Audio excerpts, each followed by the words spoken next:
Hello বন্ধুরা, আশা করি তোমরা সবাই বেশ ভালো আছো। আজ আমরা যে বিষয়টি আলোচনা করতে যাচ্ছি তা হলো আনবিলিভেবল কোইন্সিডেন্স, অর্থাৎ অবিশ্বাস্য শনিপাত। শনিপাত মানে দুই বা ততোধিক ঘটনার মধ্যে মিল। পৃথিবীতে প্রতিনিয়ত নানা ধরনের ঘটনা ঘটে চলেছে, কিন্তু কিছু কিছু ঘটনার মধ্যে এত বেশি মিল খুঁজে পাওয়া যায় যেগুলোর কথা জানলে তুমি অবাক হবে। আর সেই ঘটনাগুলোর মধ্যে এত বেশি মিল কিভাবে সম্ভব তার সদুত্তর কিন্তু বিজ্ঞানও দিতে সক্ষম হয়নি। তো চলো শুরু করা যাক আজকের বিষয়। আজকের বিষয় সেরা কাকতালীয় ঘটনা, কোইন্সিডেন্স বা শনিপাত। ঘুমন্ত গুলি।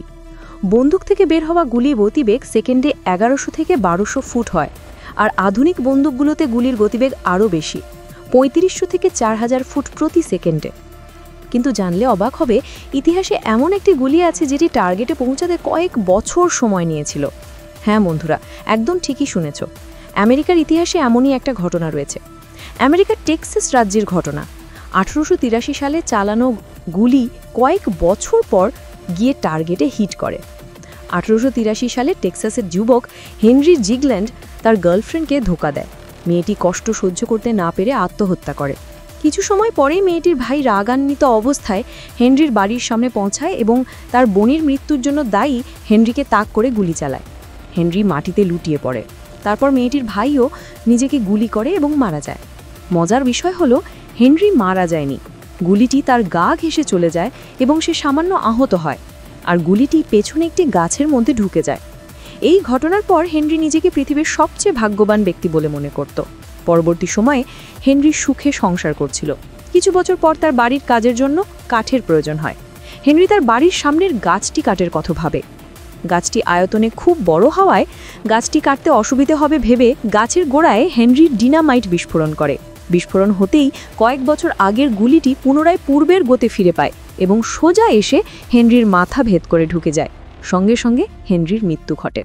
এটা কিভাবে সম্ভব হলো তার কোনো ব্যাখ্যা কারো জানা নেই। গুলিটির তো নাম ছিল না, তবে আমি নাম দিয়েছি ঘুমন্ত গুলি, যা প্রায় 20 বছর ঘুমিয়ে থাকার পর টার্গেটে হিট করে। যমজ ভাইয়ের ঘটনা। আমেরিকার ওহিও রাজ্যের দুই যমজ ভাই যারা জন্মের পর থেকে আলাদা হয়ে যায়। দুই আলাদা আলাদা পরিবার তাদের দত্তক নেয়। দুজনেই একে অপরের থেকে অজানা ছিল। দুই পরিবারই তাদের দত্তক নেওয়া শিশুদের নাম রেখেছিল জেমস। দুই জেমসই অজান্তে আলাদা আলাদা বড় হতে থাকলো। দুজনেই ল নিয়ে পড়াশোনা করলো।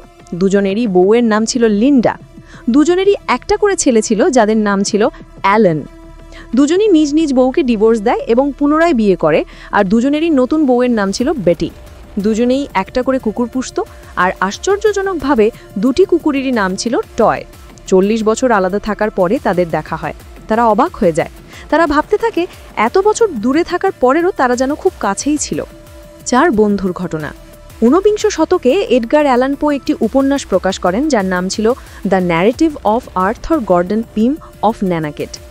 এই উপন্যাসের কাহিনীতে বর্ণিত আছে 4 জন বন্ধু মাঝ সমুদ্রে ফেসে যায়। অনেকদিন পর্যন্ত তারা স্থলভাগে ফেরার রাস্তা খুঁজে পায় না খাদ্য। এমন কঠিন পরিস্থিতিতে 4 জন বন্ধু নিজেদের জীবন বাঁচাতে ওই বোটের কেবিন বয়কে মেরে খেয়ে ফেলে, যার নাম ছিল রিচার্ড কার্কার। উপন্যাসটি প্রকাশিত হওয়ার পর 1884 সালে মিগনেট নামক একটি বোট পাওয়া যায়, যাতে 4 জন ব্যক্তিকে খুব খারাপ অবস্থায় পাওয়া যায়। তাদের বোটটিও কয়েকদিন ধরে সমুদ্রের পথ হারিয়েছিল, আর তাদের কাছেও খাওয়ার কিছু ছিল না। অদ্ভুত এবং আশ্চর্যজনক ব্যাপার হলো, তারা 4 জন তাদের জীবন বাঁচাতে ওই বোটেরই কেবিন বয়কে মেরে খেয়ে গেলে। আর আশ্চর্যজনকভাবে এই বোটের কেবিন বয়েরও নাম ছিল রিচার্ড পার্কার। এবার আসা যাক টাইটানিক জাহাজের প্রসঙ্গে। টাইটানিক জাহাজের নাম জানে না এমন মানুষ হয়তো খুঁজেই পাওয়া যাবে না। টাইটানিক এমন একটি জাহাজ, বলা হতো এটি কখনো ডুববে না, দ্য আনসিঙ্কেবল। তবে মজার এবং বিস্ময়ের বিষয় হলো, 1898 সালে মর্গান রবার্টসন নামে এক লেখক ফিউটিলিটি নামক একটি উপন্যাস প্রকাশ করেন। এই উপন্যাসটিতে একটি জাহাজের কথা উল্লেখ করা হয়েছিল যার নাম ছিল টাইটান। উপন্যাসটিতে টাইটান সম্বন্ধে বর্ণনা করার সময় বলা হয় টাইটান একটি বিশাল এবং কখনো ডুববে না এমন জাহাজ। কিন্তু জাহাজটি প্রথম যাত্রাতেই আটলান্টিক মহাসাগরে চলার সময় একটি হিমশৈলী ধাক্কা মেরে ডুবে যায়।